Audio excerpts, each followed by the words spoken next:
Pour joindre l'émission On s'investit, composez à Montréal le 514-524-3708, à l'extérieur au 1-866-450-3000 ou encore par courriel à onsinvestit@tva.ca. La page 11.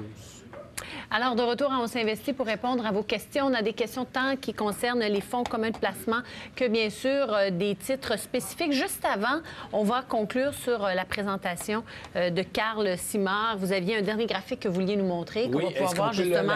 Oui, on peut le voir absolument.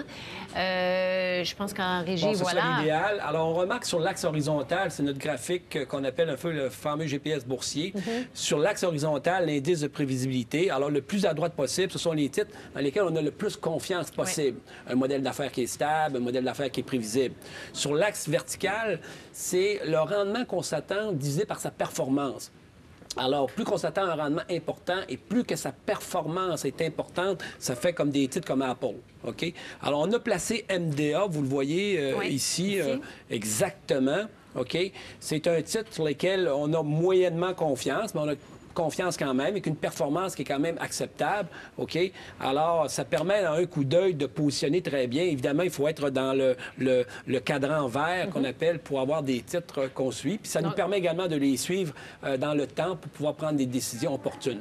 Il y a Apple, qui est l'exemple à titre de comparaison, montrer que c'est complètement à l'extrémité. Exactement. Hyper performant. Puis on voit que PepsiCo, moins de PepsiCo. performance un peu, mais avec un modèle d'affaires qui est excessivement prévisible. Et VNR, c'est Valenaire? C'est Valenaire, on va en parler effectivement. tout à l'heure, d'ailleurs. On avait des questions. Et là, juste à titre indicatif, on a les pages jaunes. Yellow Media. Exactement. Complètement en bas, à gauche. Exactement. En fait, oui. Aucune performance, puis aucune prévisibilité dans le modèle d'affaires. Alors, ben voilà, ça complète cette suggestion, recommandation sur le titre de MDA. On y va maintenant d'une question qui s'adresse particulièrement à Michel Marcoux. Dans ma situation actuelle, mon portefeuille est concentré en Amérique du Nord. J'ai un portefeuille de placement à moyen terme, c'est-à-dire 3 à 5 ans. J'ai également un REE à long terme, plus ou moins 15 ans. Avez-vous des suggestions pour des fonds communs avec des frais de gestion raisonnables ou encore des fonds négociés en bourse qui se concentrent sur le reste du monde et ou dans les marchés émergents? On va répondre d'abord à cette question-là qui nous vient d'Olivier. Et par la suite, on verra si c'est peut-être le bon moment, justement, d'investir ses billes dans ces types de fonds-là.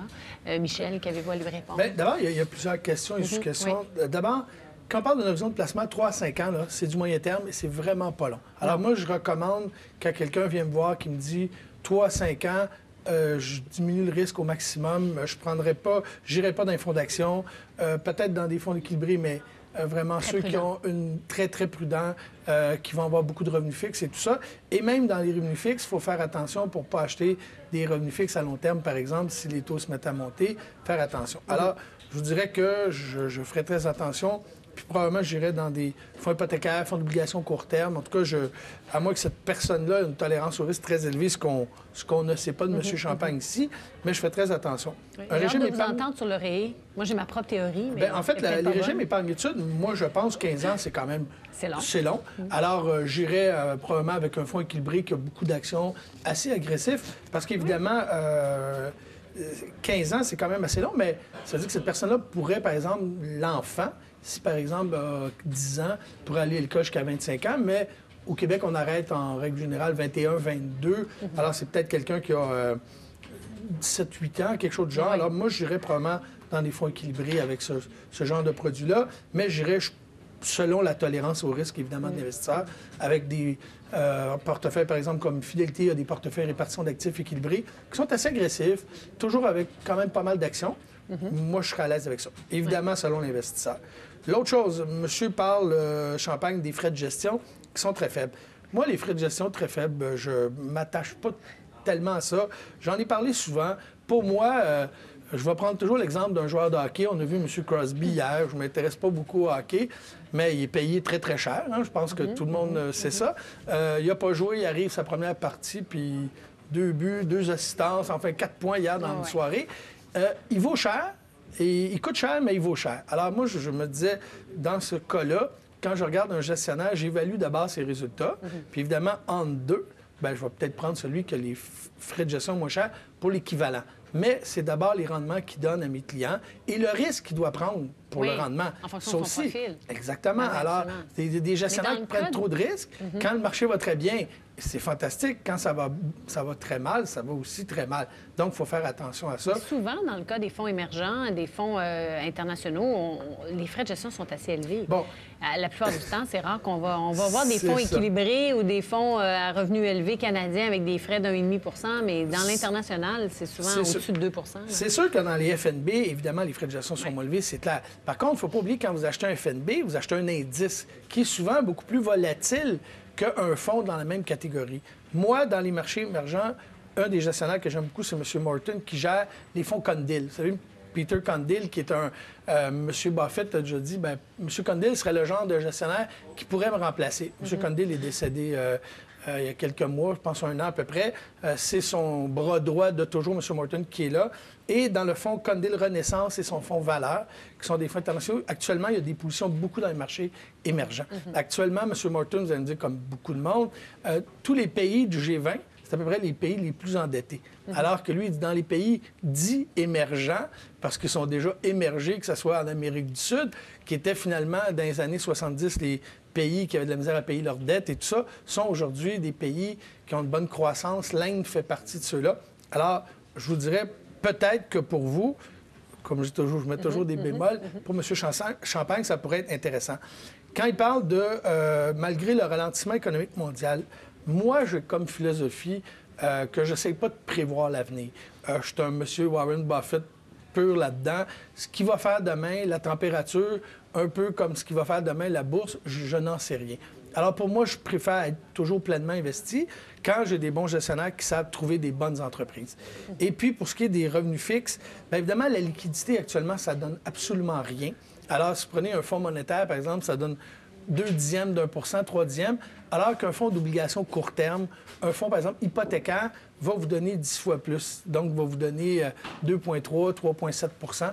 Déjà plus Il vaut intéressant. mieux être investi, surtout si c'est pour un horizon long terme. Oui, c'est que toujours, de laisser dormir évidemment. l'argent, évidemment. Exactement. On Mais reste dans ce contexte-là. actuellement, c'est sûr que les fonds monétaires court terme, c'est pas très J'aimerais vous avantageux. entendre, Carl Simard, malgré tout, sur le timing auquel fait référence M. Champagne. Est-ce que c'est un bon moment dans cette petite tempête-là qui survient d'investir dans un fonds ou peu importe le type de portefeuille, émergent ou international actuellement? Plus ou moins.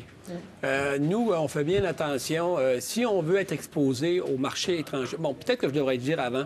Avant ça, il y avait une théorie qui avait beaucoup de diversification à aller chercher dans les investissements à l'étranger. Aujourd'hui, les marchés sont extrêmement corrélés entre eux.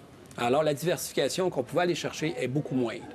Deuxième des points, si on veut s'isoler davantage, il faut aller dans les marchés qui se comportent différemment. Et un de ceux qu'on apprécie actuellement beaucoup, nous, c'est celui du Brésil. Effectivement, si on veut être exposé à ce marché-là, qu'on considère comme isolé, avec un potentiel de croissance incroyable, mais quand même avec des problèmes aujourd'hui d'inflation, OK? C'est quand même un marché qui est, en somme toute, intéressant. On va y aller via un FMB. OK? Parce que c'est très difficile d'aller choisir des entreprises. OK? Et ce FMB-là, c'est le EWZ. EWZ, Mais qui est comme uniquement au d'habitude- Brésil. Uniquement. Et nous, on essaie tout le temps, quand on En veut... dollars américains? C'est en dollars américains. Et quand on veut être exposé à des marchés, on choisit les marchés auxquels on veut être exposé. On n'ira pas dans le melting pot parce que des fois, on ne veut pas être exposé spécifiquement à ce marché-là. Comme aujourd'hui, on ne veut pas être exposé au marché de l'Europe. OK? D'une manière ou d'une autre. OK? En tout cas, pour encore un certain bout de temps. OK? Donc, pour vous, la théorie, là, systématiquement, d'investir un 30 à l'international et parfois même, on disait il y a quelques années qu'il faut en mettre encore plus, il faut y aller selon les capitalisations mondiales, c'est absolument pas une pour théorie nous. qui tient, en tout cas pas Pas dans le pour cadre nous. de votre gestion. Pas notre cas on pourrait précieux. avoir un Puis portefeuille actuellement, parfaitement diversifié canadien. On l'a démontré dans les 5-6 dernières années quand ils disaient « Ah, il faut absolument être investi aux États-Unis il y a 6 ans. » Mais on va le voir tout à l'heure dans le taux de change. Ceux qui ont dit ça, plus le marché n'a pas bien fait américain, OK, veut dire il faut analyser les marchés pour voir qu'il y a un potentiel de croissance, effectivement. Et on était beaucoup plus gâtés d'être simplement investis au Canada dans les dernières années. Il reste 20 secondes, là, mais... En fait, ce qu'il faut faire attention aussi, c'est que les gens ne comprennent pas toujours le risque de taux de change. Quand vous investissez à l'étranger, vous prenez un risque très important qui est le risque de taux de change. On en parlera un petit peu tantôt à la prochaine question, Oui, mais il faut y justement. faire attention. Ben voilà, merci parce que cette question a été très bien répondue. Voilà pour vous, Monsieur Champagne. Et justement, après la pause, on va revenir sur ce concept d'investissement à l'étranger. Quels sont ces fameux risques de taux de change? Est-ce qu'il y a des façons d'éviter les fluctuations de la devise? On y revient après la pause.